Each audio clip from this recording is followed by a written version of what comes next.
Okay,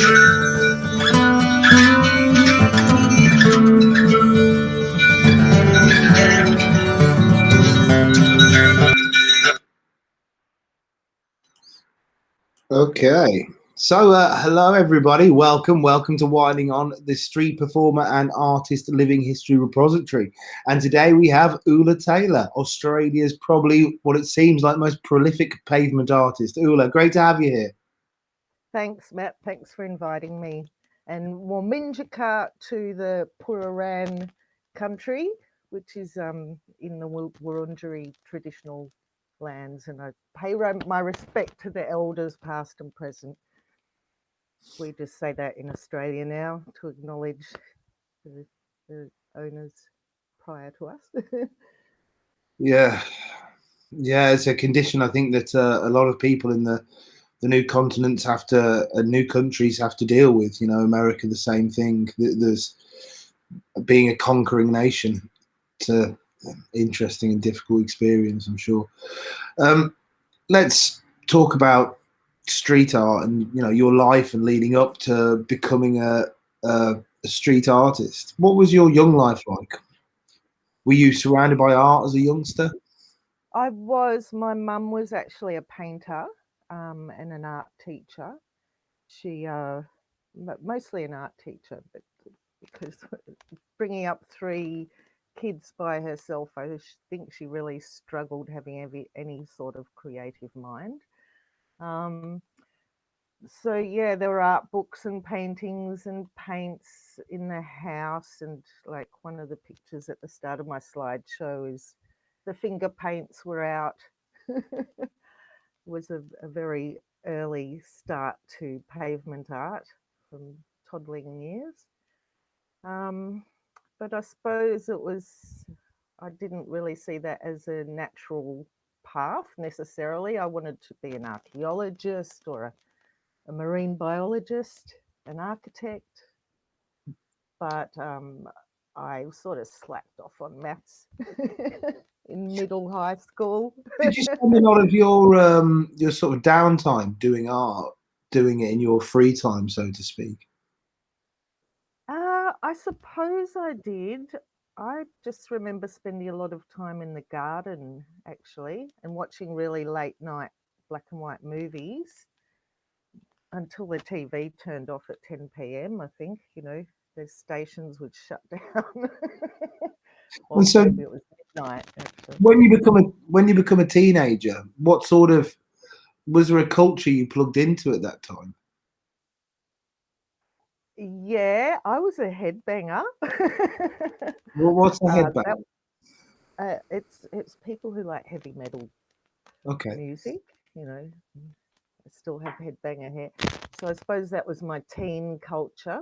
But yeah, I think, around year 11 in school, my art teacher was learning about Renaissance, and she mentioned this idea of the Renaissance man, who was a well-rounded individual who knew a bit of science and art and travelled and, had broad-ranging cultural interests. And I thought, oh, I like this. This is a good idea. And thought, oh, maybe if I'm an artist, I can sort of still have my interest in plants and animals. And that has happened.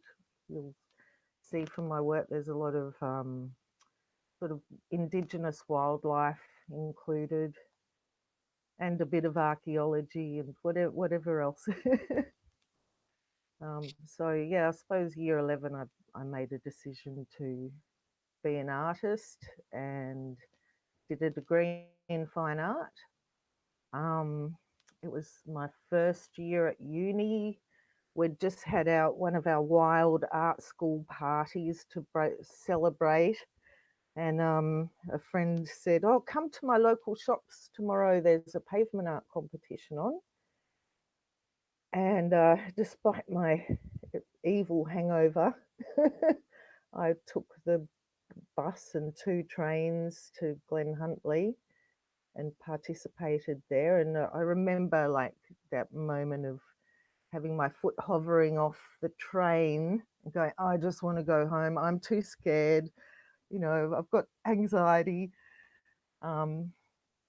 but that day I met Ray Thompson from Melbourne City, and he invited me to come along to a Christmas pavement drawing event. Before we And it go was on, my first professional job then.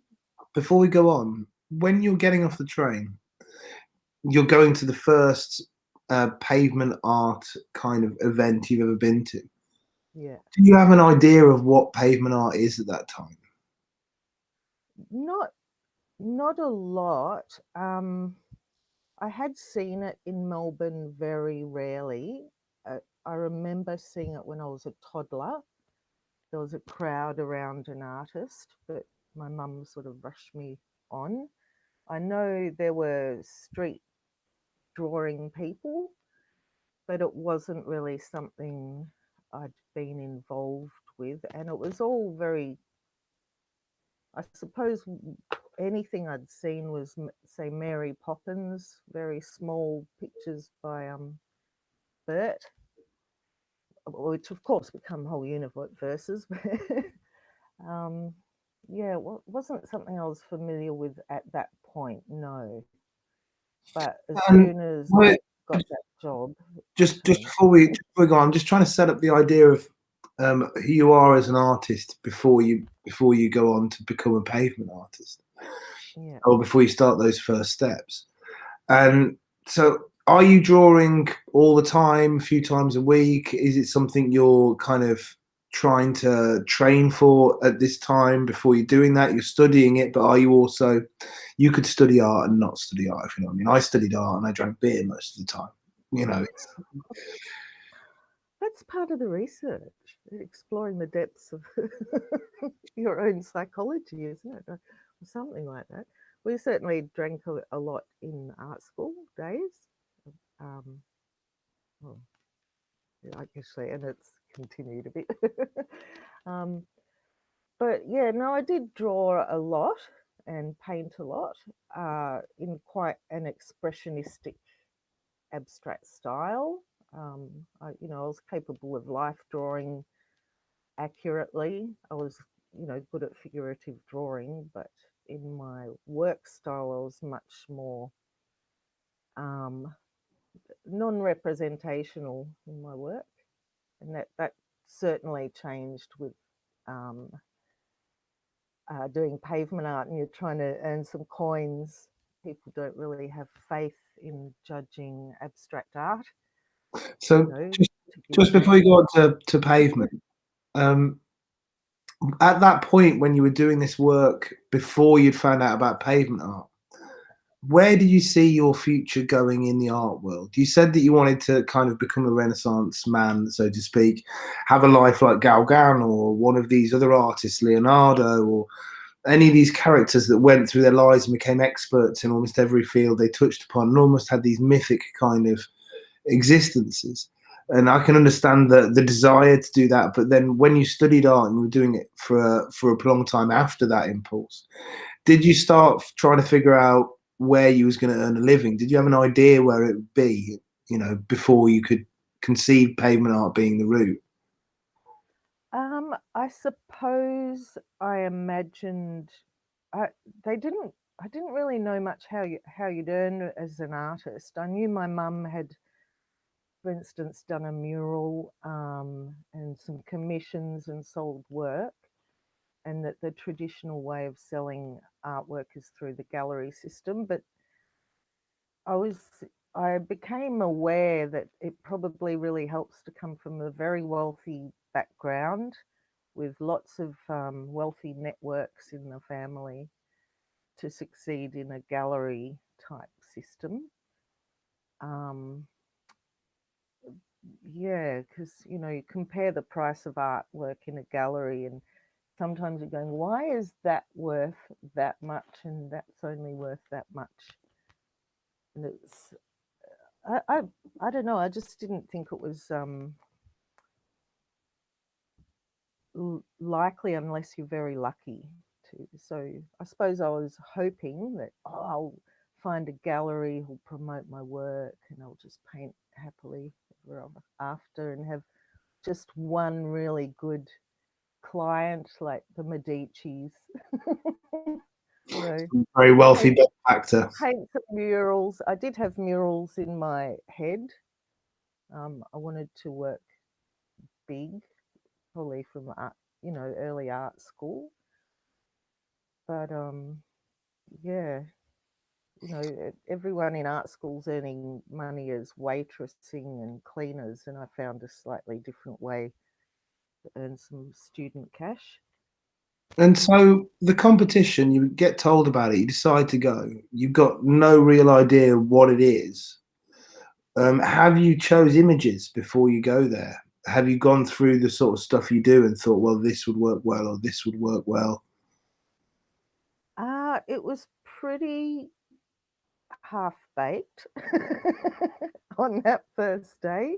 I did a really sort of abstract love heart shape with sort of lovers in the heart and quite wild and curly. Um, And did you make it up on the day? Did you sort of go there and think, oh, I'll uh, no, I think I had a pencil sketch. I may have done that on the train. I may have been going like anyone who knows me pre-festival is going, where am I going to draw? What am I going to draw? Should I do this? Should I do that? I don't know. I don't know. Um, yeah. So, but nowadays I tend to be either, depending on the job. If it's a big job, I'm really doing a lot of preparation. So I'm not wasting any time on site. I know exactly what I'm doing and I have a plan. Although there are other festivals I turn up and I'll just jam. But now it's an option. You've discovered enough about the craft to understand that if you want to do a big piece and you only got so much time, you have to put that prep in. Are you still there, Ulla? I think we might have lost Ulla, everybody. Let's hope that we've still got her. Ulla, you still there? Oh, are we back? Are you Ulla? back? So I find it quite interesting. Oh, you're back. Yeah, Hey, how you doing? We've got I'm still back on here. It's back there. Lovely. dodgy internet connection. Oh, you definitely do have a dodgy internet connection. Okay, so it's just us again. I'm gonna work on getting Ulla back.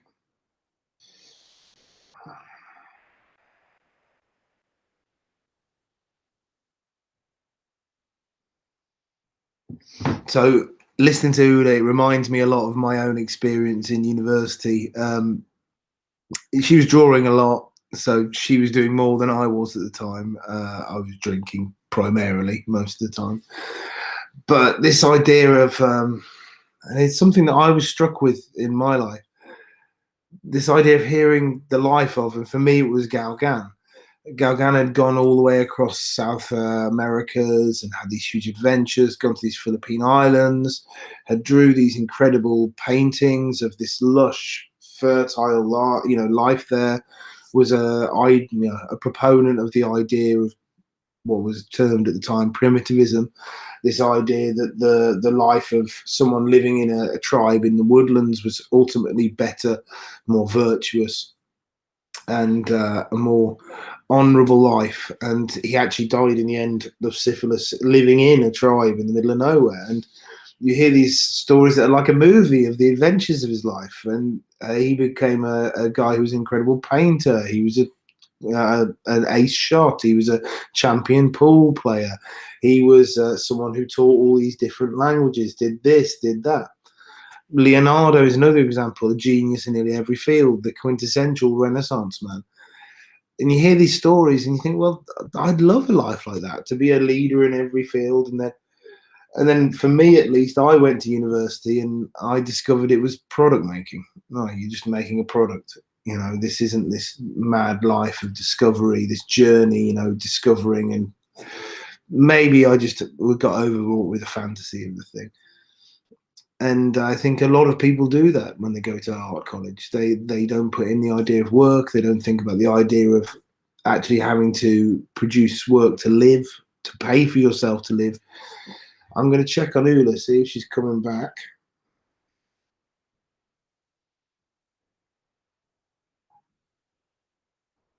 I think I wanted the lifestyle without the hard work involved at the time. But check out my Whining On archive entry if you want to hear a little bit more about my life as being an artist. Ulla, welcome back. Hi, sorry. I hope this doesn't happen too often. It's no worries, mate. So you've gone to your first festival. You've done your kind of love heart, fairly, off the cuff, drawn on the train there. Idea, off the cuff, drawn on the train there. Oh, idea, drawn on the train there. Lots of feet. Oh wow. So I lost you again in the app, I think. So it's been technically a wonderful show to be part of so far. I'm going to exit and come back. Everybody, the feed's going to keep going. I'll be back in 2 seconds. I just want to check something.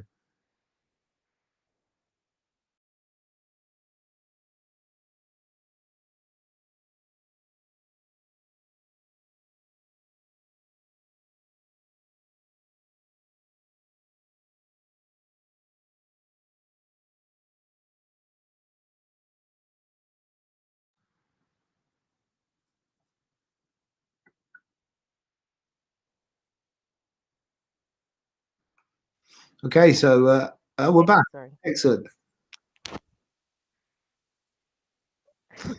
So, Ulla, you said at this first, I suppose, gig we can call it, festival you did, somebody came up to you and approached you and offered you more work. So, had you been paid during this? Were people hatting for the images you were doing? No, it was just a little Saturday morning, I suppose it was all day actually, event, children, adults. And this guy from the city of Melbourne came past and from Free Entertainment in Parks and said, I'm putting together a Christmas drawing with artists. Would you like to be a part of it? And that afternoon, I met Peter Voice, who became a friend and colleague of mine for many, many years, still is. But it's only recently, in about 5 years ago, I found out that Ray, who'd approached me, was probably approaching the wrong person, and he was meant to be talking to my friend Sally, who Peter had met earlier in the day and said, "Oh, choose that girl." And because I always said, "Oh no, I met Ray first before Peter," and Pete said, "Oh no, I met you before Ray, and I was chatting to you and your mum, but I went, my mum was not there." You're thinking of Sally, who was the friend who Well, had sometimes you've got to take an advantage when it's dealt to you, haven't you? Yeah, well, I didn't know about it, thankfully. And so, when you got it to the end of this gig, did you feel like you'd done well? Did you feel like it was success? Did you have an inkling of the life that may be ahead of you? Well, yeah, at the end of the day, all the artists met up for, there's a little prize ceremony. And I thought, oh, that's interesting. I met a few artists today and was invited to do a job. So this was very positive. And, from doing that Christmas star drawing in the city of Melbourne, that's 1987, probably before you were born, laddie. Well, maybe not quite. Yeah. I was 3 years old. Yeah. So, from the Christmas star gig, I met Peter Voice and Bev Isaac, and it was within, say, 3 or 4 years, Pete had the idea of forming a touring pavement art group.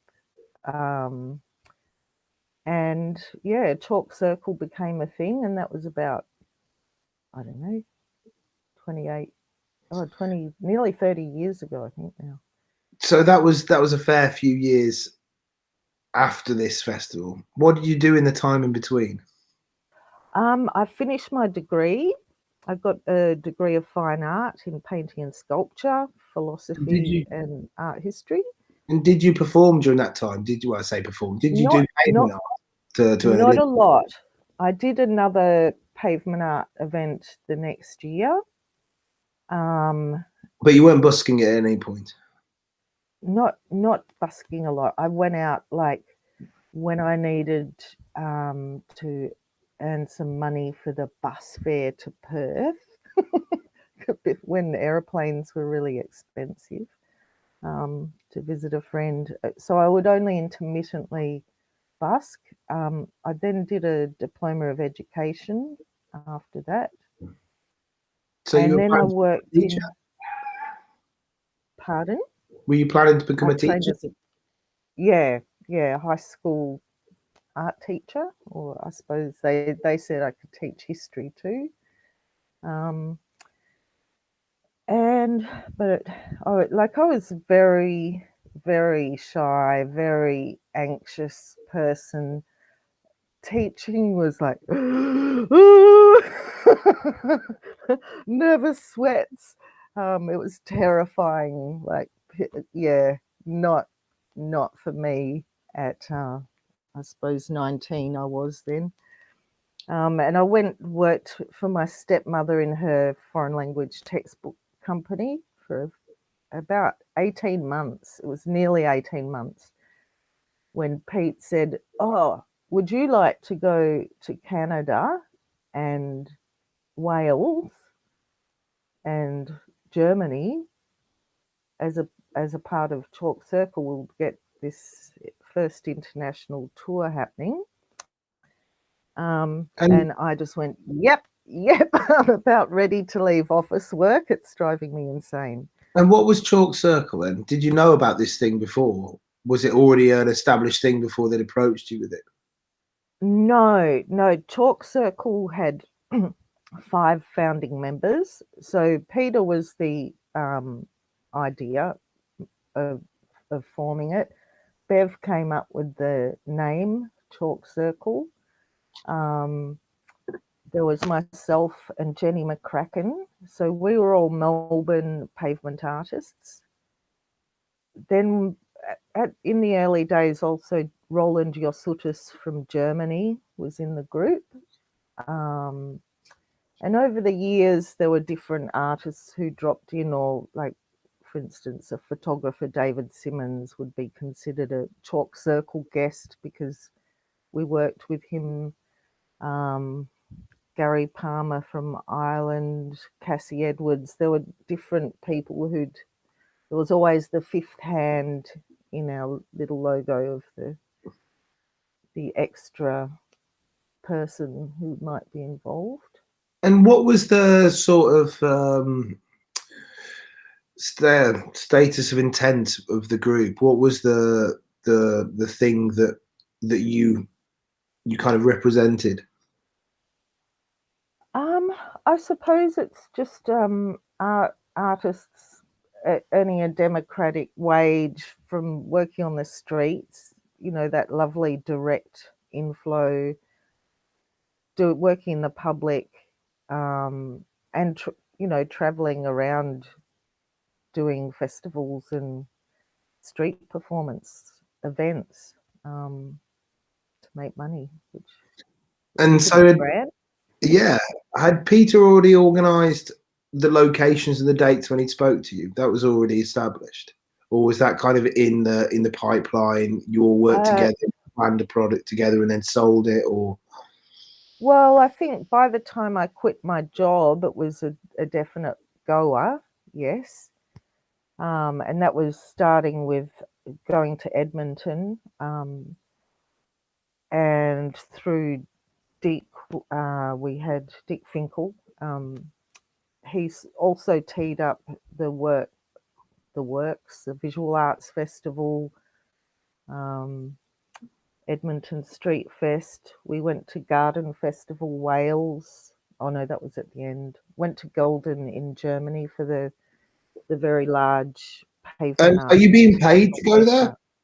postcard. How are you getting there? What's the investment in it to do it? Are you guys paying yourself and then making money back off the street, or? We did have ah, I know we got paid at the end of Canada because we got these photos of us. We got $1,000 bill from the bank, asked for them just to see. Wow, we definitely got paid.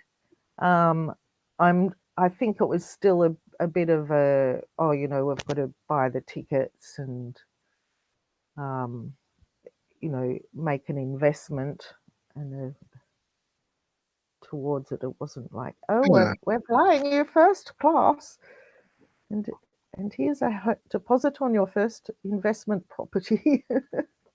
And how did you guys work together? Was it cooperative pieces that were being created, or was there 5 spots or 4 spots, and the 4 of you'd go off and you know? It was always a bit of a jam. Most often, different artworks per artist, but we have done, like the Christmas star in Melbourne was a 6-pointed star, and there'd been 6 artists on that. So there were formats of working. Oh, that's right. One of the other first jobs was Klondike Days, and we did like postcards, large 3-dimensional postcards, where each artist would work on an image and would overlap in that way.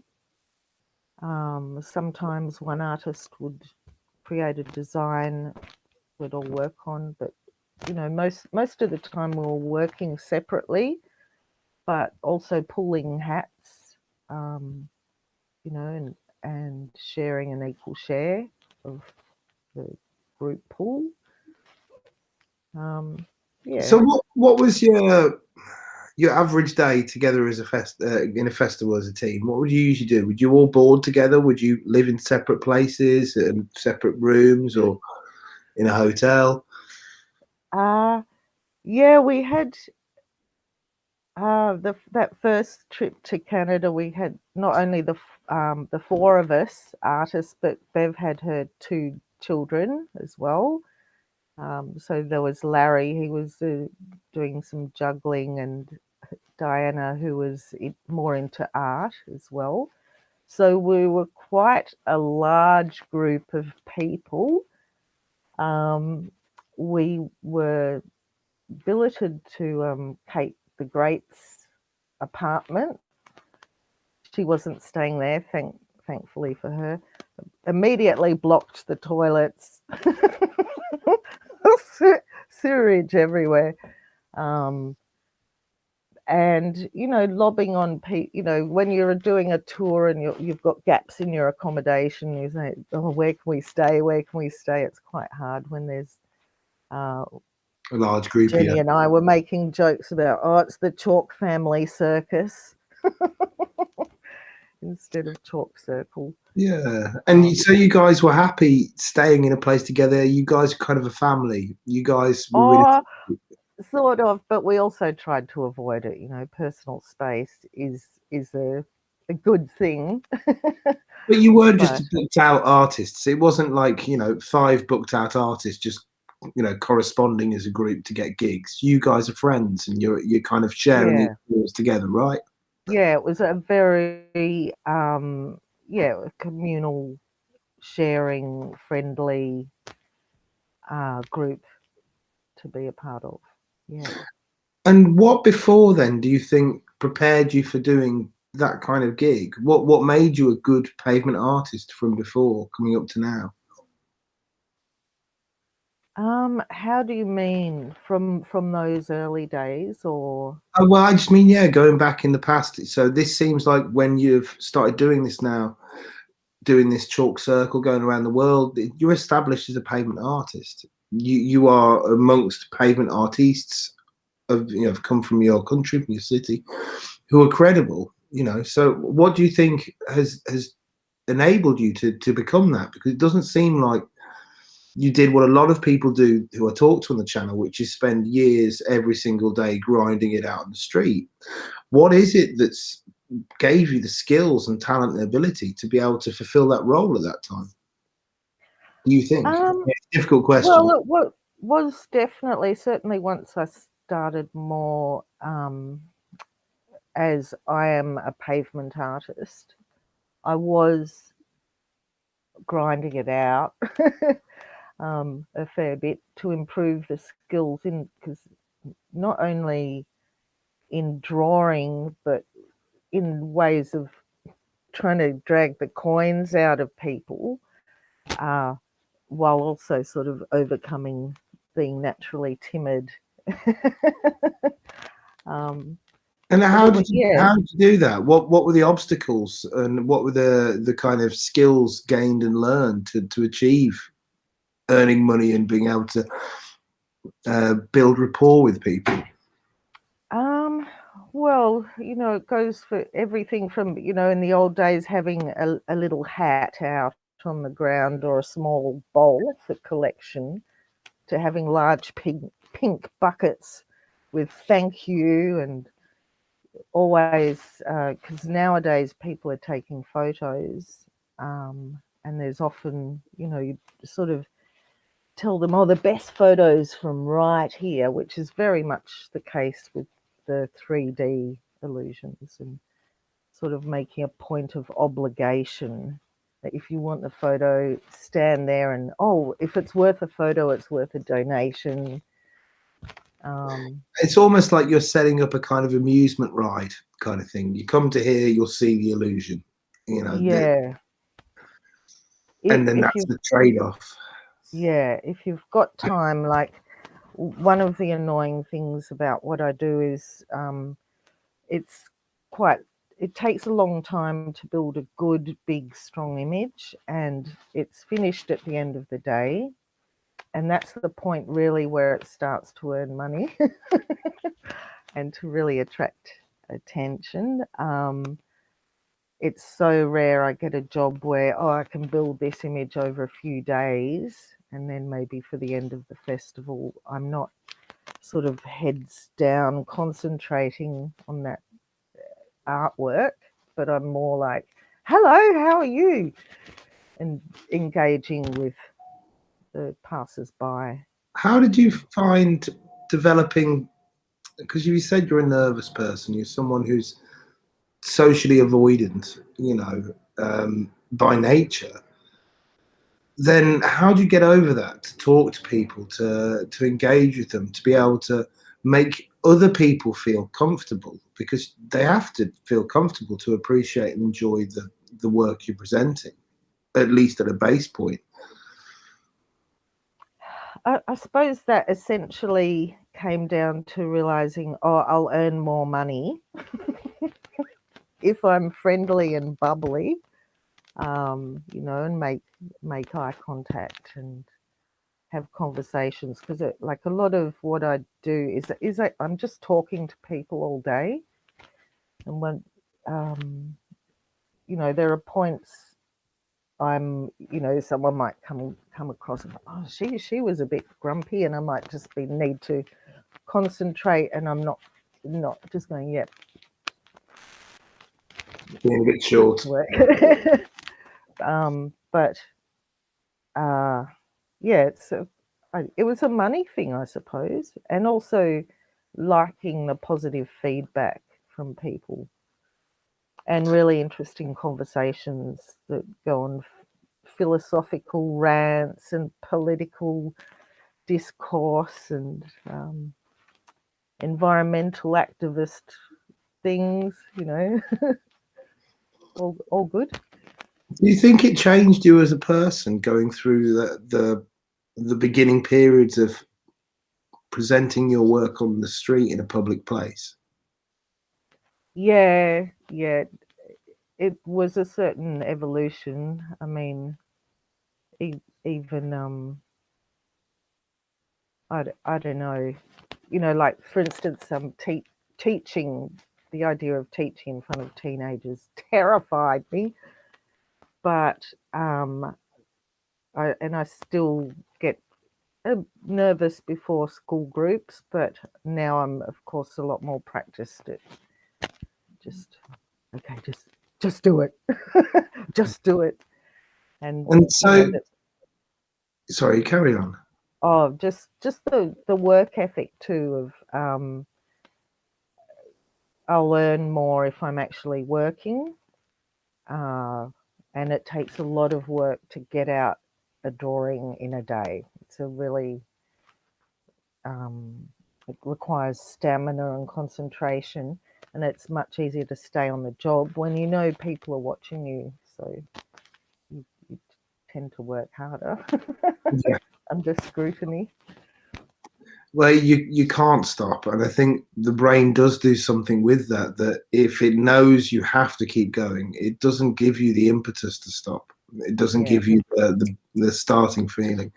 So to go back to the chalk circle, did you do all these locations around the world in the first year? Was that the first tour where you went, all over the globe by the sounds of it, pretty much? Yeah. So it was the 3 festivals in Edmonton.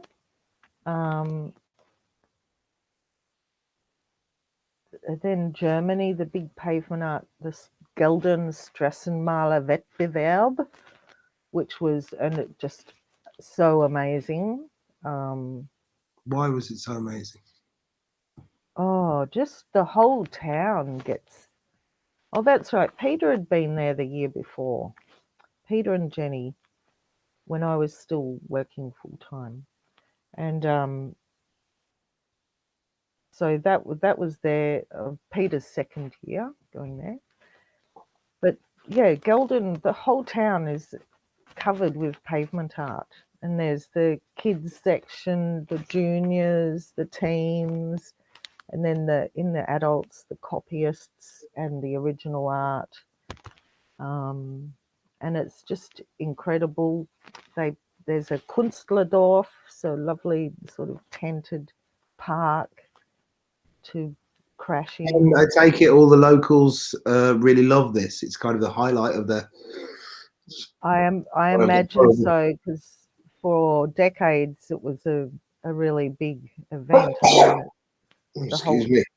The whole place it looks very well supported by the city. And did you see, like, when you went to perform there, did you feel the love of the people? Were people engaged and active and looking at it, or was it something that people kind of passively enjoyed? I don't know. I didn't even really notice the people so much, just because there were so many artists, and it was really interesting. I worked with Roland that first year. So we made an early 3D drawing. So there's a lot of 3D art in pavement art now, but it was less common then, because you really need a camera to make the illusion happen. But it was just that, going back to the Kunstlerdorf at the end of the day, which was a very long day. It's only 2 days to draw, and camping, and there's bands and artists and sitting around the fire. It was just quite lovely. Great experience. It sounded wonderful. And so when you finish this big tour and you come back to Australia, how do you feel about your life and all the things that are going on around you at the time? Well, it was pretty exciting. I mean, by the end, because I'd also done a little side trip to Lithuania, which is where my mum was from.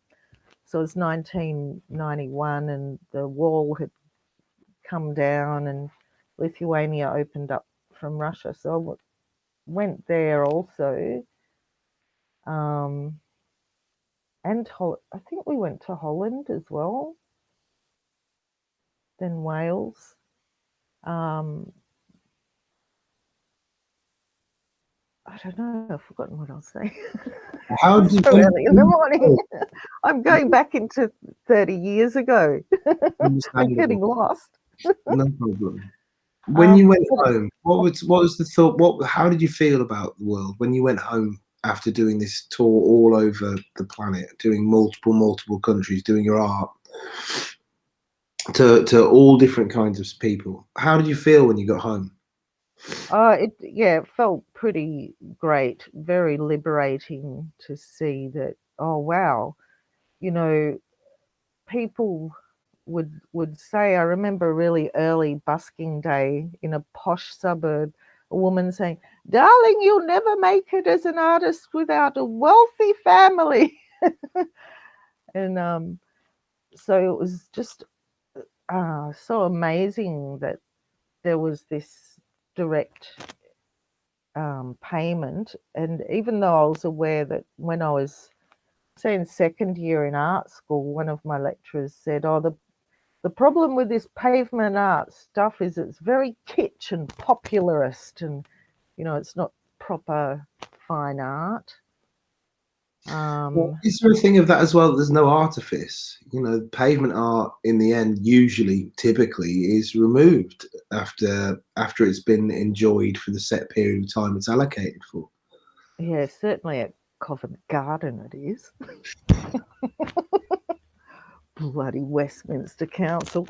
Anyway, Why would you say that?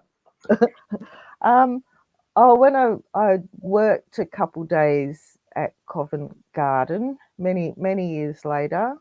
So when I started dating Nick, I went to England again, and I did a little picture of Punch and Judy outside I don't know what it is, the church garden next to the columns, and because that's the original site of Punch and Judy. And I remember this man from saying, "I'm from the council and I'm going to come tomorrow and clean that off." And the next morning, I was probably 2 days later, and I'd moved to another little picture. I come in, and oh yes, it's all gone. There's just this one clean square in the grimy pavement with the glass still in the corners, and it's just like they could have swept the glass up too.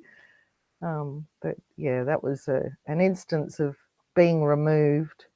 They got rid of it because of spite rather than actual desire to clean anything. Yeah, yeah. And I suppose also by then we were learning that German techniques of, you know, it had been going for a while, of really sticking your artwork down. So you're not using the traditional chalk or charcoal. We were using beautiful fine art pastels, which are basically sticks of pure colour, like tubes of paint with no binder, but by using water and fixatives, we're making artwork that could stay quite a long time, like a fresco. So So what Westminster, you'd apply that the sort of, you'd apply the pigment and then put a spray fix on there or something. yeah, or brush it in with water to make it like a paint, but with no binder, and you're relying on the ground to really hold and bind the colour Yeah. And there. did you get in problem with people for that, like councils coming up and being annoyed because it can't be easily removed? Uh only only a couple of times, like um it was just basically where I thought it's easy to get away with, or where we were employed, you'd really try and stick the work down, because of course even a light shower with plain chalk, you're going to get taken out within a couple seconds. Um, and there were, certainly in Melbourne's busking guidelines, it said, colour should be applied in a dry stick format and be temporary. So they do fade. They do Yeah. fade. And it just depends on the location and the type of job, how long I'll make something stick down. So you mentioned before you were going out with Nick, and I assume by that you meant Nick Nicholas, who's quite a well-known street performing escapologist, Very, very Yeah. all-round lovely geezer. And he was performing around in performance festivals, right? In arts festivals. So are you Yeah. guys then starting to be in the same scenes when you're doing the arts festivals? Are you also going to festivals that have performances there and have street artists like circle acts and that kind of thing? Yes. So even well before Nick, I was working in sort of street performance. You know, I was part of the Melbourne Street Performers Association of Melbourne, which was, you know, back in the early 90s. So when was that set up? Was that set up much, much earlier than that, or were you around for the? Yeah, a lot earlier. Okay. So, you know, Dave Castle was living in Melbourne, Hotch, Chris Gregory, Wayne and Nanny Kondo, Sue Blakey. I'm trying to think. Colin Bogars. There were a lot of street performers. I don't know whose original concept it was, but we formed a group, Street Performers Association of Melbourne, SPAM, and that helped lobby and also ran a street performance festival Did in you do it Melbourne. because of pressure against the street performers? Was it a responsive action or was it a prospective action? Did you do it because you thought in the future we need to have influence, we have to develop in an organised fashion, or did you do it because you thought, Christ, they're going to ban us soon, or something like Um, now? it was a bit of both, or you know, trying to make sure there were adequate busking permissions, but also raising profile. So I wasn't a founder as such, but I did go to meetings and help take And what minutes was it and like? What was it like to go to the meetings? What was the group like there at the time? it's very supportive. I mean, it's a group of intelligent, dynamic, individual people who are, you know, supportive of everyone and street arts in general. So it's good timing. And people were getting along, people were moving in the same direction. Was there a kind of core ideology that underpinned everyone together? Yeah, yeah. No, it was um it was a supportive group. I mean, doing the festival. I can't remember the days. I should have researched my past a bit, a bit It was earlier. okay. Um, When I but did my interview, I realised there was, in terms of organisation and days and some specific events being the right order, it was never going to be right. You just got to do the yeah, best you can. It's a lot of time. yeah. So yeah, I had been involved with local, you know, and you go to an event and there's the pavement artist and um, you know, the juggler over there, and there were Was the Melbourne. council happy with you at the time? Were the council happy to have street performers there? Yeah. They weren't So antagonistic. no, well, there was this body called Free Entertainment in the Park, or then it became Free Entertainment in Public Places, and they'd give jobs to performers, you know, and this is late 80s, early 90s. You know, you turn up. One of the pictures on my slideshow is me. That was the Melbourne Christmas Star was one of these events. You know, I don't even have shoes on. A bit scruffy. Uh, you know, you'd get your $200 at the end of the day in cash, and all you'd have to do is sign your name. We didn't have to be insured. We didn't have to do a health and safety indemnity induction and a survey and like all this hoop jumping that we have to do Why to do you think climb it's over. changed so much? Why do you think it was such an open place back then? Oh, it's just um Well, 9/11 was one thing that changed. I remember the year of that even though I'd had public liability insurance for a while, but it just became astronomically expensive. And for a year, I didn't get insurance, and luckily, I didn't need it on jobs I did. I don't know, but I think the whole of life has just become a lot more form filling, and people are scared of being sued and liability, health and safety, tripping hazards. All manner of things, and we don't, cash is going out the door now. Yeah. So More so after the epidemic, after the pandemic, it seems like it was fairly stable. Most people had cash. After the pandemic, now I'd say at least 30% of people don't carry cash, at least from what I've seen in London. yeah, I try and always have cash in my pocket. Well, being a street performer, usually you do, So I don't want it to go away. I like cash. I But, think we've got a little while yet. A little while yet, hopefully. Hopefully. So you're involved in the street performance scene in Melbourne quite a lot now. They're doing festivals, doing stuff like that. Are you still touring with Chalk Circle? Are they still going out every year and you're doing 3-4 months a year touring with those guys? No, so Bev and Peter are a bit older than I am, and they're still working, of course, but they've moved to the country and they're running a gallery, and not so much pavement art. It's a big it hurts your knees and your shoulder and your hand. So we have occasions now to come together and still do something.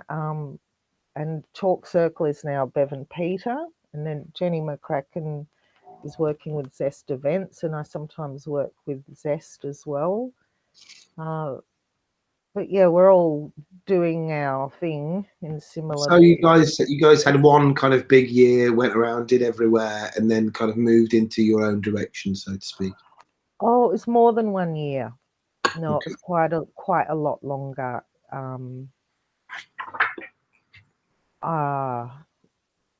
Yeah. I can't remember how long, and I wouldn't even say, I wouldn't say my association with Chalk Circle has finished either. It's like, hopefully in October, we might just do a big thing together. A few years ago, Pete organised a retrospective exhibition, 25 years of Chalk Circle, at the Ararat Regional Art Gallery. And that's, I suppose, something that can be done now because of photography becoming more prevalent. Everybody's got a camera. Digital photography has meant that everyone can take pictures, can share them. It's become so much more accessible to have an artifice for pavement drawing. Yeah, it's made a big difference to street art, because in the early days it really was the only people with cameras were the rare professional photographer or tourists, and they only had 24 pictures in there. And the tiny little plastic viewfinder. Yeah. And so that really changed the art form. Like I mentioned before, the 3D art works mostly in camera. Because you can frame it perfectly. Yeah, you get a much stronger sense of the illusion. So you said before that you felt like it had changed it in the way that instead of now drawing and allowing people to enjoy the artwork from any place, you now focus people into a kind of fixed point where that 3D work can be appreciated best. Now, I don't know if I completely agree with you that it only works in camera. I think 3D work definitely works out of camera. I've seen some pieces in real life that you look at and you still get that kind of trickery in the mind, Yeah. it's just a bit stronger, and different people perceive it differently. You can always close one eye too. It looks a bit more 3D without your camera. It takes out your stereo and depth perception. Exactly. And so what did you do after? So you've been touring. The main part of touring was, I'm just trying to figure out the chronology, trying to get my chronology right here. So the main bulk of touring was quite early on with Chalk Circle, right? No, it was. I was also doing some independent work. I suppose it was about 94. I registered my own business. Excuse me. It's okay, no problems. Why did you decide to register your own business? Oh, just because I was thinking of being a mural painter as well, and I needed my own my own identity as well, because we were always separate artists in the group. So I did a lot of touring by myself as well, but the big jobs were with Chalk Circle, I suppose. Oh, that's all so fuzzy. Let me think. But yeah, so I don't know that. I suppose that stems on you for you. You were asking about Nick and whether I'd toured with Nick. So I went to Canada in 2001 with just Bev from Chalk Circle. I can't remember if we were builders. I think we were builders Chalk Circle. And were you part of the same? Because the thing I was trying to get at with the Nick thing earlier is that it appears to me there was kind of an international community of performers at this time doing all the festivals, doing the Canada circuit, doing Australia, New Zealand, and Europe.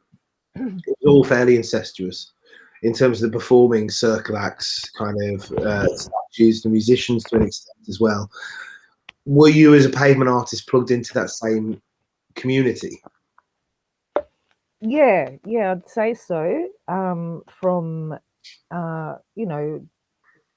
the Melbourne Street Performers Association, and then I suppose because David Castle came from Canada. I don't know how the link came to Edmonton. That Peter would know that. And the festivals were programming them and circle acts, musicians, and pavement artists all together. You were doing the same festivals together. Yeah. Okay, yeah, So great. busking festivals and street performer festivals. Yeah. But also the odd arts festival or corporate event. And so, did you end up having a yearly cycle of doing these festivals every year, or do it? Every couple of years, you'd do this cycle of going and doing the Canadian festivals. Yeah. Probably not every couple of years. A couple times it'd be like, oh, I'm going back. And for instance, I had about 12 years where I went to New Zealand multiple times a year. Sometimes it might be once a year, but there might be corporate jobs or different busker festivals, arts festivals that I go to. So there was a returning element. Yeah. And you said before you tried to, you didn't try, you did. You set up your own company because you wanted to be a mural painter. And is this during this time? Yeah. And so there was street performing happening. I also did, for a number of years after quitting my book company job, I was also doing their catalogue once a year as a contractor, and starting to do some set painting as well. So I got a job as on the sets at ABC TV, which is a nice local painting job, and really good doing that sort of work, which is a bit more trades based. Because in art school, there were some things they just didn't teach you about the trade of painting that I learned through scenics. And What sort later of pardon? what were the sort of things that you didn't get taught in art school that you learnt in scene painting? Oh, just sort of more like big, large scale stuff, like using air guns and preparing huge canvases. Like when I worked casual with Scenic Studios for quite a few years. Jenny worked there full time for a long time, and I'd work there a lot in winters if I didn't go overseas. I don't know. You just there were it's just the use it big scale, I suppose, and Kind of the also more working. manufacturing.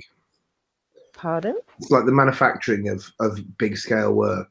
Yeah, yeah, and painting to designs that someone else has designed.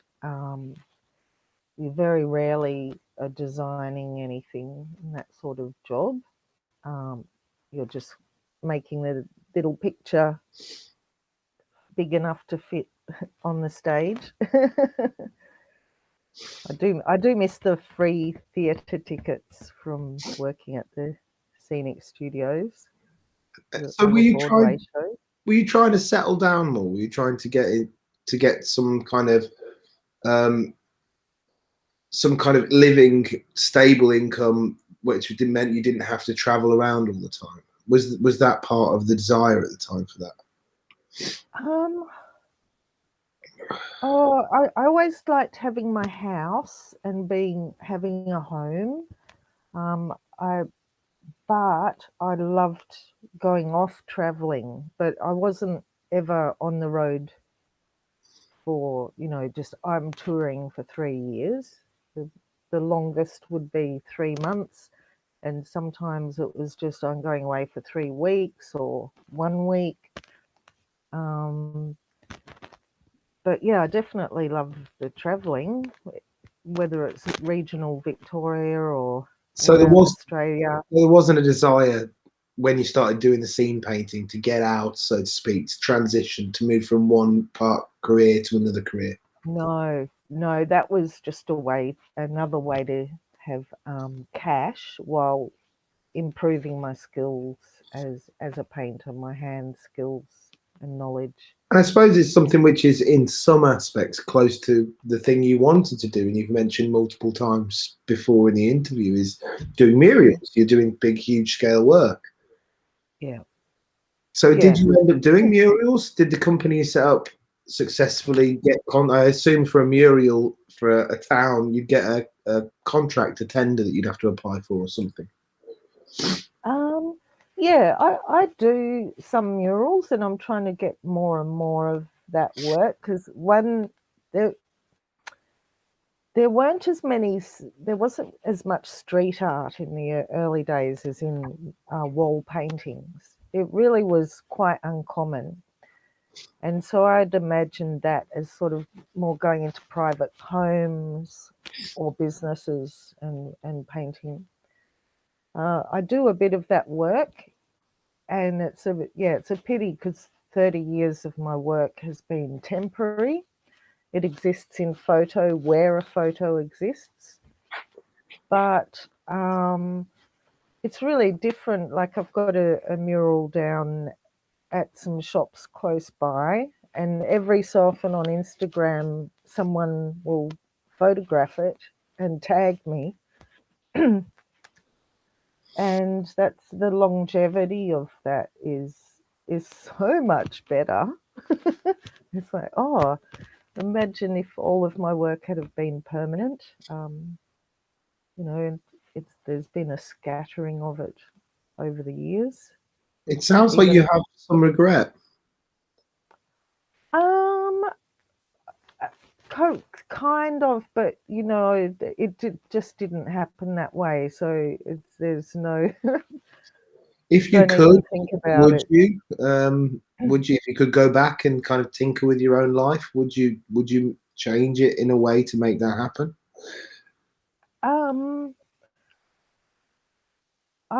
Perhaps, but I'm not sure because I really enjoyed the times of traveling and doing pavement art. It's a very kind of humble job. You know, you're sort of only one notch up from the beggar.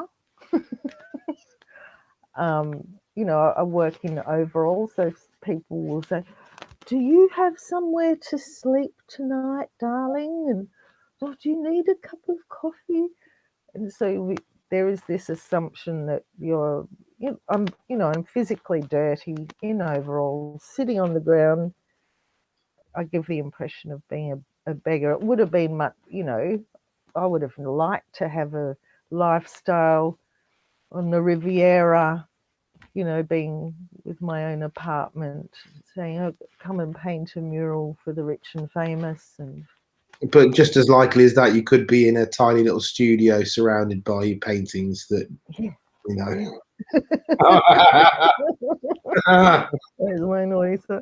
Yep, with no heating in winter. Anyway, And so, did you at 6 see a.m. did you see your career change over the years? So from the beginning, trying to discover the art, you said you started playing with 3D work. Then you talked about cameras becoming more prolific, and then having kind of this performative element to the pavement art. Has your work changed since then? Is there any new kind of things that have come forward that have molded and made your work transform more so? I don't think so. I mean, there's always an evolution. Just for instance, I don't know, like at this stage, having done it so long, and I do get body aches when I'm not keeping up with yoga, and I suddenly go from a sort of latent hibernating state of winter and rolling lockdowns in Melbourne, and you're going into this very physical summer. See, I've lost my point again. What was the question? So, Getting on a rant. you're asking me for the question now. Bloody hell, I've lost my train of thought. And for me, it's not 6 o'clock in the morning; it's bloody 9 o'clock at night. Oh, Yeah. bloody hell. Your work changing over time, and so it's since we talked about the cameras and Oh yeah, it's the speed, like have it trying to do works always bigger and better and bigger and better. Especially when you've worked for, I've got some clients who employ me every year, and you always want to go level up a bit, and so it gets a bit demanding, but you also get looser and more confident and And have you found that, because that's a completely different skill, which we haven't talked about as much, being a street performer, thankfully, because I'm terrible at it, I don't have to have client management. I can go out to a street, gather a crowd of people and do a piece of work, and then hopefully that'll be all right. But if you want to be booked to do street art at festivals everywhere, if I wanted to be booked to perform at festivals everywhere, you have to be really good at managing clients and networking with people and making people think you're a decent, nice person. Yeah. They want to rehire. Yeah, that's why I'm so broke. Yeah. No, that is definitely part of it. Now, obviously, I have some success with that because I do get people getting me back over and over. I like to be easy to deal with, honest, upfront, always meet my deadline, and work things out when there are problems. It's very different. I've got such a diversity of jobs where some little festival might say, "Oh, Ulla, yeah, could you come again on April 4th? Yeah, see you then." And the theme is resonate. And I just do what I will. I'll turn up and make something up to theme, and at the end I get a check or an EF, electronic funds transfer. But when I'm working for corporates, it feels like there's this constant negotiation. Like I've mentioned, say a supermarket or somewhere like the zoo might require you to do safety inductions, evacuation plans. Can we see your white card, your construction ticket? There's just this, and also the negotiation of images, especially with corporate clients who are perhaps launching a product. You've got that whole other discourse about, and we want the Pantone color 365 in the logo, and there's a And lot how do more you feel about negotiation. that? How do you feel about your work being, sound dramatic, being compromised, by the funder's product? Well, I certainly don't want to work for everyone. There would be some people I suppose everything's for sale for a price, but It's very honest of you to there's say that. yeah, I want to retire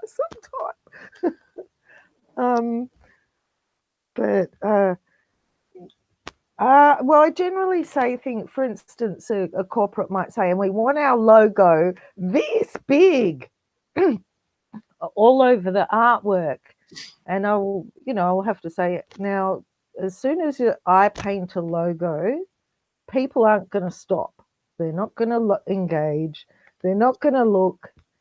Why don't we have a big artwork and a small logo?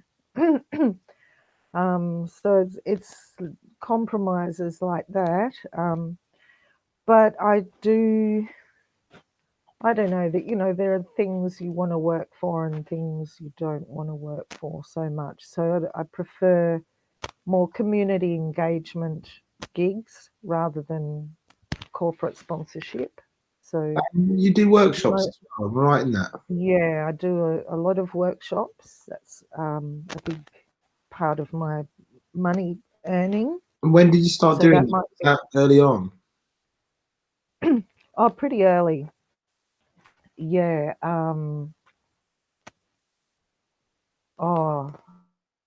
I can't remember the first time, but it's been going for a long time, since Chalk Circle, And when we did workshops together. what do you try to treat, and what do you try and achieve in your workshops? What's your goal? What are you trying to give people? Um, well, they're also very diverse. So usually, if it's one of the most common one is the art snake, and hundreds of people might come and draw on that and contribute. And at the end of the day, there's a really big, beautiful snake that maybe 300 people have worked on, and done a little picture within that. So in that, you're hoping for a fun activity, skills at, interaction and communication in visual arts. Now you changed the pitch of your voice there. Why? Because I'm pretending to. I was just reciting from my website why you would use a workshop. But there's I also should look at that. there's something else to that as well. So you're talking about like arts council grants, and kind of when you do business talk and you're writing things in proposals, there's a certain way you talk, right? There's a thing that you try and communicate in that. Yeah. Well, Yeah? there are, And even sorry, carry on. Yeah, because there's, the lingo of councils. So councils would be my biggest client. They're looking for community engagement and activation and fostering a sense of community. And so you do pick up after reading either their call outs, or an expression of interest will have, these are our aims, and you asked, you couch your language in their language as a reflection of that, and it's like, oh, so I know what you want. So is there Yeah. is there an element of disingenuousness to it? Because you do want to create nice things. You want to create something, No, but no. It's just the words. Sometimes modern language is just so ranty and sort of blusterous. It gets a bit boring and tiresome. But essentially, that is exactly, yes. I do strongly believe in that. Let's bring fun and joy to the grotty streets. Let's have people stopping next to each other and chatting and meeting such a broad diversity of people on the street.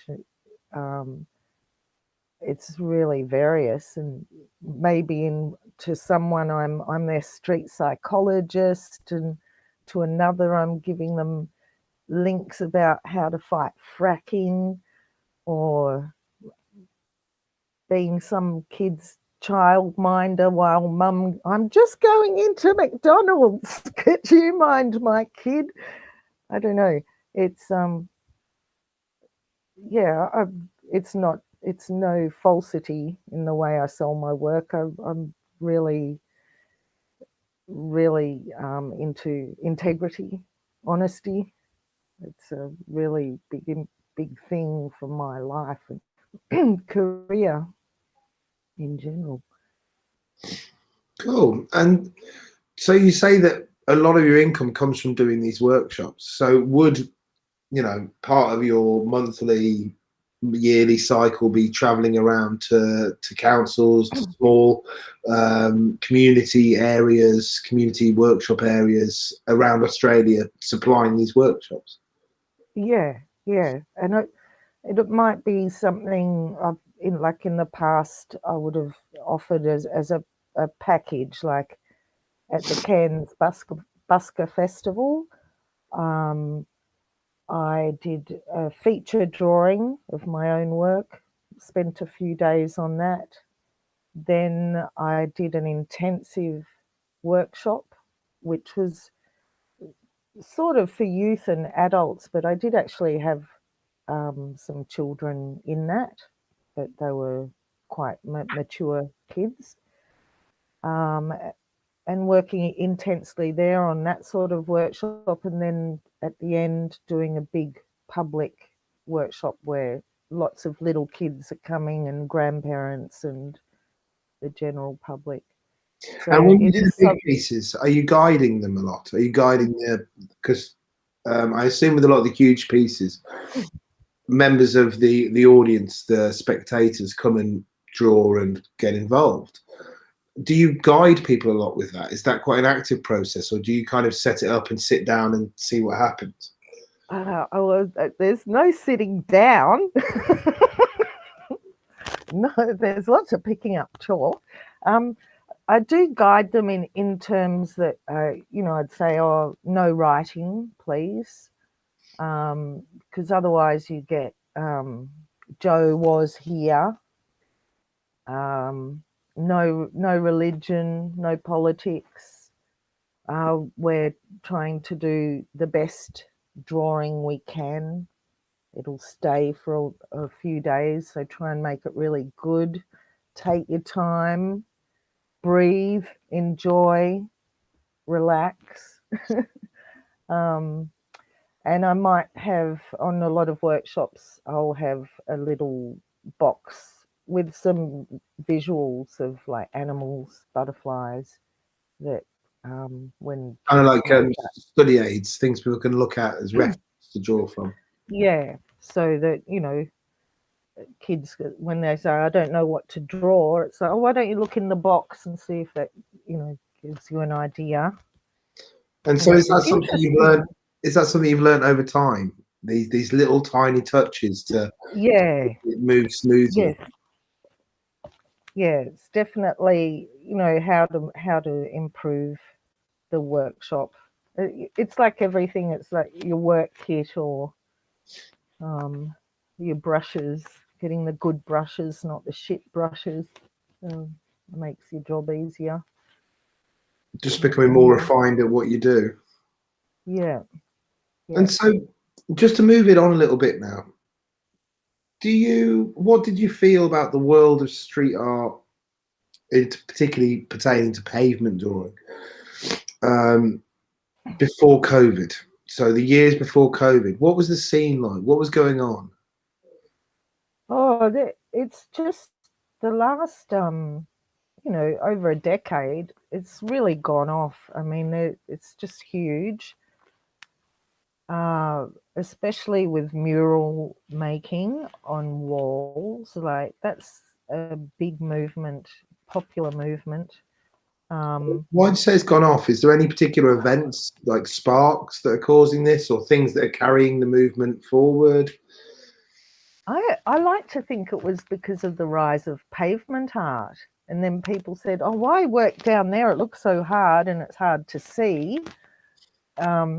And just more and more people were working on walls and getting permission, but the whole evolution of, say, graffiti art too, it's got a lot more realist and impactful, a lot more finesse.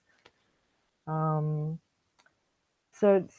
it's big, and unfortunately, since having my child, I haven't done much touring, and there's whole tracts of America. Like, I've never worked in America, but there's a really strong community there of pavement artists I have as Facebook friends. But yeah, and still Europe has some big festivals as well too, of course. And what happened because I assume for yourself during COVID, you had to live off savings. You weren't getting work anymore as an artist, I'd assume.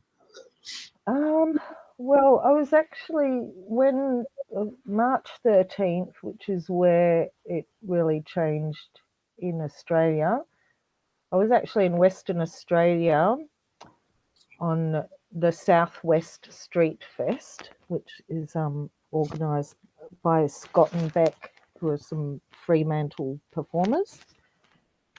And we went down to the beautiful area of Australia, Southwest WA, Margaret River.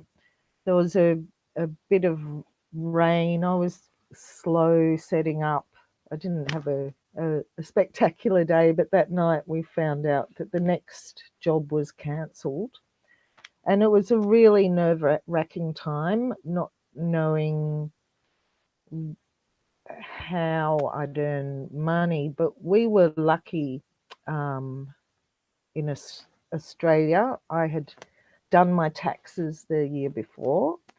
So as a business who had put in their taxes, I was eligible for the business emergency fund called JobKeeper. And it actually was probably the easiest financial winter I have had since I did a really huge job in Canada years ago. It was like, it was horrible being in lockdown and the uncertainty of so many things that we've all felt of, oh, will it kill us, or is it a government plot, or why is everyone being so mean and aggressive on Facebook, and everyone's arguing, and judgmental and dobbing people in. And will I ever work again? It's such a confusing time, but at least from, when was it? April to March, we had an employment supplement to And did help, you help some of us through. and did you carry on painting in your study? Did you try and keep your skills high when you were in lockdown, or did you just go time off? I tried to get onto some different work. I've been meaning to do drawings for a kid's book. Like, I wrote the book when I was 16. Oh shit! I better get off my ass. Do it before I'm dead. So I did a little bit of other stuff, but it was more going, I don't know, doing the back work of stuff, a bit of social media stuff, and trying to bring my website into this decade instead of 3 decades ago when I built it, or 2 decades probably. I can't remember. And yeah, I always feel I'm engaged with my business, but it's on different levels, and sometimes it's out there on site, and sometimes it's just like, clean the studio, or try and do a painting. have you started working again now? Well, we've been out of lockdown for 6 hours and 32 minutes in Melbourne. Oh, So we just did our lockdown number 5. wow.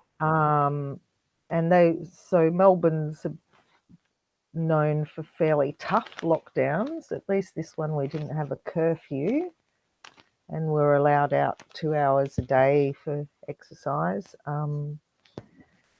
I did think I would have a job next week, but yeah, that has evaporated. Unless I get a call this morning say, so are you coming? And is that COVID related because of the uncertainty whether people will be locked? Yeah, and we just can't have events. It's like, there's a band I want to see, and they have got an album launch, but every time they have their date set, it's lockdown, and it went, so up to third time lucky. Where do you see the future? Do you see that a lot of pavement artists, like a lot of street performers, have had to go and get other jobs? They've had to kind of give up on the dream and training and everything else, and go and get a normal 9 to 5 and move away from the arts. Is the same thing going to happen in pavement art? Are you going to end up having no pavement artists by the end of this? Yeah, well, certainly lockdown influences all events and tourism, but I suppose because I'm not a performer who needs my circle. It's nice to have a circle sometimes when I'm drawing, but I also have that tradie element of, yeah, I'm going to come and paint your house, mate. Yeah, she'll be right. I've done my COVID safe plan, so I should be able to find work, but more on that, either mural making or paintings for sale. Look at this, it's only $1 million. Special bargain. Do you see yourself painting forever? Do you ever see yourself retiring or doing anything like that? Retiring? No, not really. I don't have any retirement fund. Get real. No, so long as the hands work, the eyes, the mind, I hope to be working. I do sometimes think I wouldn't mind doing something a bit different and not having the excuse me, the drive to always earn off my art, because it does feel compromised, and it's not, like I said, at art school I was painting very abstract, or I was sort of going into feelings and things. Maybe it would be nice to get back to more personal work rather than stuff that is easily digested by the Do you community find it? and the public. Do you find it's hard to do both at the same time? Um, I suppose so, because I'm not really doing much of my personal work. I'm a bit limited on space. That's a stupid bullshit reason number one. uh, I've got an annoying teenage child. No, she's not. She's lovely, total darling. Um, just life gets busy, and it's just so like, oh, I've got to do my web, I've got to mow the lawn, um,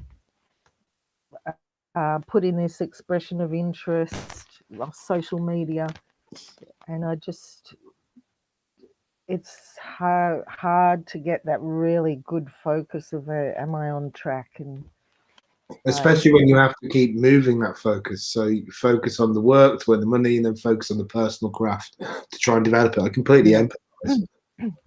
Yeah, so I think really at the moment I'm just focusing on uh, art that will pay me, um, but no, I'm also aware that I do want to create more permanent works and more things that aren't joyful. The pretty butterflies and the birds. So stuff And that's more like your Goya end of this artist spectrum, the horrors of war, yeah, kind of yeah. macabre Well, like and I've got threatening. my skeleton, series, which is quite dark, all about the things I love to hate. There's Is different. there a drive for you as an artist to kind of specialize, to have an artistic identity that you then trade upon? How do you mean to So, specialize? for example, when I say specialize, maybe it's a bit unclear because you could specialize it in a technique, but I don't mean that. I mean specialize, sort of like a brand identity. So, for example, Damien Hirst very much, specialized in doing these spectacle pieces. Um, Tracy Emin, just for another British artist, had a certain identity to her work. There was a certain expectation of content to what she does.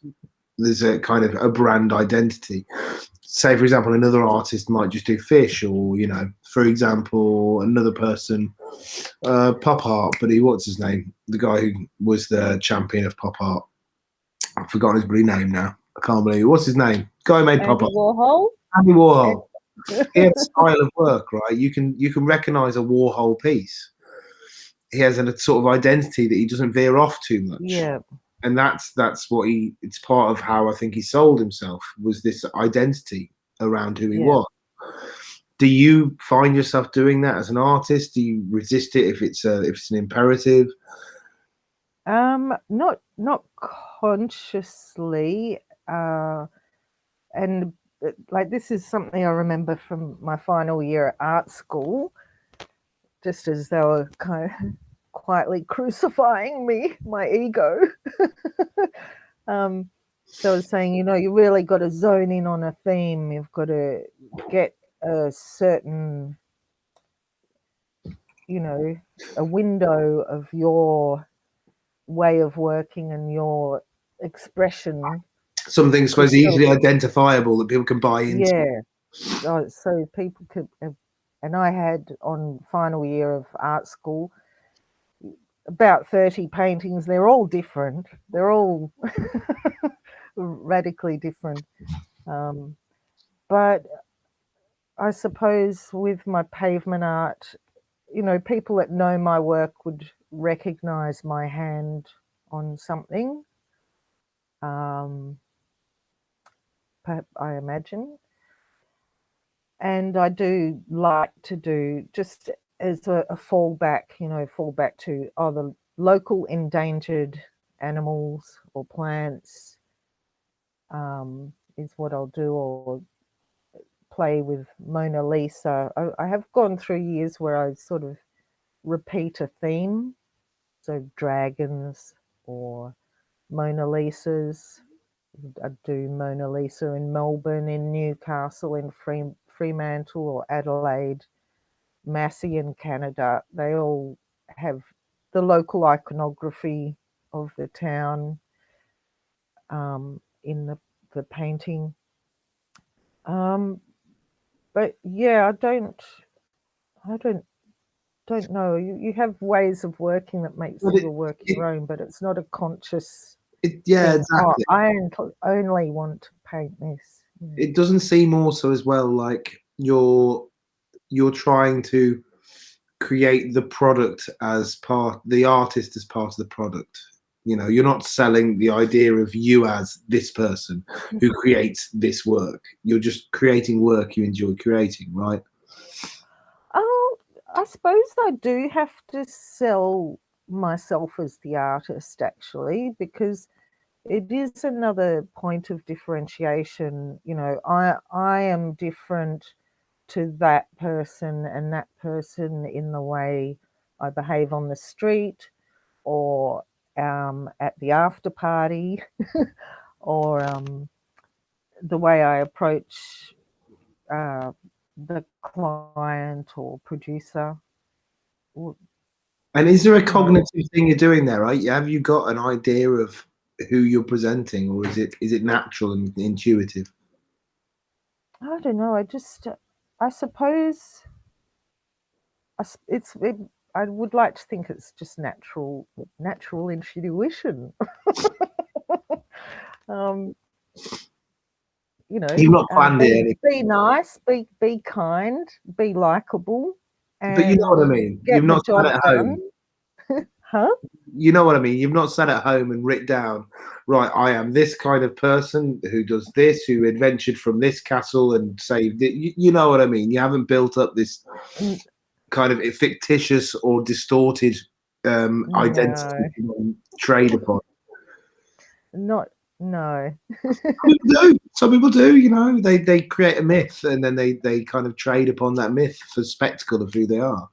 Yeah, that sounds like a great idea, though. Next Sounds like time it. Sounds like something I'm exhausting. suffering from self-loathing, I might try and do that. Do you suffer quite a bit from self-loathing? Has that been a driving thing in your work then? Oh, maybe not self-loathing. That does enter into it sometimes, but I do have dark periods, and actually last year, COVID, that was one of them. Probably each time I break up with a boyfriend, there's another one happening, or not only boyfriends, friends, agents, they can all, you know, the rumination of Yeah. negative thinking. And does that uh, affect the work? Do you have specific ways of, through experience, challenging yourself and stopping that from affecting the work if it does? um, it doesn't so much, just because my work is trying to be sort of public, and that's that other thing where I've moved away from being sort of a fine artist exploring the private mind or reflecting on society, um, to a public artist who's doing something a bit more tilted to joy and, um, you know, fun in You're the more of an work. entertainer, so to speak. Yeah, but one thing I do notice, say if I am in a downer time, it's really good to get out and work, and to just be productive. I agree. Or go bushwalking.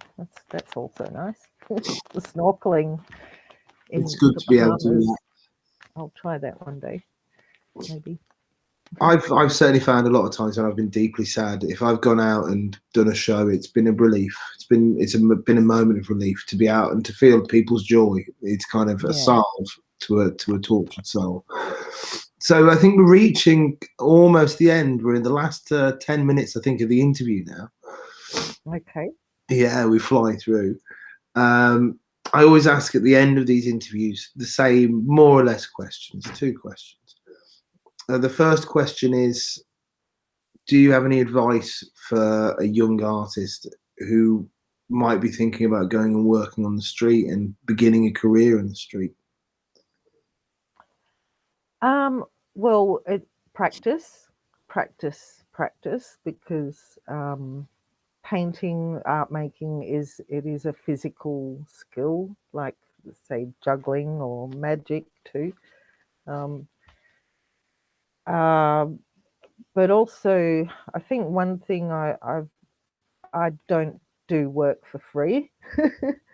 It has to be a really good friend or a really good charity for me to work for free. That's something I'm finding very frustrating at the moment, because a lot of street art is created for free, and it's like, you don't do that. You're undermining everyone. But it's the key is practice and exploring new places to present. Um, I know I'm not sure if I'm an expert on that, and especially with the growth of homelessness, for instance, in Australia, like whether I'll ever be busking regularly on South Bank, because there's so many people begging now. They weren't there. In London, it became there was multiple waves of pavement art fads, kind of waves of homeless people trying these different gimmicks with chalks to make money. Yeah, So one of them would be flags, and so they draw in chalk 100, 150 flags and put pound coins strategically on different countries, and then people would look and see, and then they put a pound coin on their country, and so on until there's pound coins all over it. And then this this was run. sounds great. I want to Yeah, try it. yeah, I don't think there was first guy who did it. I don't know whether it was his or not, but he did it to get a flat, and he earned enough money to get a deposit for a flat and got out, and he gave it to another group of guys, and then another group of guys took it off of them after they stopped doing it, and then there was multiple groups, and then there's been a few different kind of like little pavement grifts. So maybe that's a route if you're feeling generous. Go and give some of these street guys that are begging boxes of chalk and say, have a go. I don't know how you Yeah. feel about that. No, well, there was this. Yeah, that is an approach, but not while I'm on the street too. But surely that you'd see the Maybe if difference I'm between walking someone who, past with my shopping. you'd tell the difference between yourself and them, though. If they've picked up chalk for the first time and gave it a go, and you've been working on the street performing for, 30 years, there'll be an obvious difference Yeah. in quality. But is it something you'd Yeah. still? No, it sounds like a good idea, but now I'm feeling like a terrible human being for not going Oh, out with spare boxes of pastels to give to the it's homeless so people. angry. Well, maybe you'd be hated by a lot of people when you see 64 different chalk drawing shows going on across Melbourne. Yeah, yeah. So the last thing also as well, you've traveled a lot, you've been all around the world, you've been a member and an active member by the sounds of it as well of the Melbourne busking community. Is there anything you want to say to all the friends that you've met and made on the way? Oh, just like a long time no see, especially like I haven't been overseas, done a Canadian tour or been to the German festival for so long. I think it must be it's 9 years now. So um, to all those friends from over the decades, I I send my best wishes, and I miss hanging out at festivals, and watching great shows at the end of my work day. That's another thing that I really miss. But it's the hangout, particularly since I haven't been touring much, being a mum. Do you have the same sort of thing as I've talked to a lot of the festival pods, kind of performers, and they, particularly in Australia, because it's so hard to get out, they miss everyone. They miss the whole scene of people, you know, in Europe, in America, in Canada, because it wasn't just work. It was part of seeing your family, the socializing, that kind of thing. Yeah, I think I started feeling that a few years prior to COVID, actually, because it has been a long time. And once you've got a child, you know, you've got a second airfare. And the times I took little tiny Ruby to festivals, like, you know, oh, there was the chicken pox scare in Holland. There was the fever in Geldon, the vomiting here, and it went, oh, it's so hard. And also organising care for such a long, essentially a long worker's day, just became very difficult. So it's been ages since I've been in that loop. Yeah, Do we you see tried yourself last going year. back to it after COVID? Pardon? Do you see yourself going back to it, trying to plug back into it after COVID? Oh yeah, I'd like to. Yeah, because it was Southwest Street Fest. That was a street performers festival. I was so excited to go last year, and that was when the curtain of "you may not make art anymore" The COVID came curtain. down.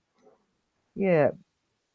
Well, on a positive note, I honestly think that it's going to be pretty amazing when everything opens up fully, and that will happen Yeah. sooner or later. People are going to have such a overwhelming amount of joy. I did my first show in Covent Garden last weekend, where I looked up and there was a full crowd of people. There was rows of people. It was just amazing, Yeah. you know, and I think that's coming back to us very, very soon.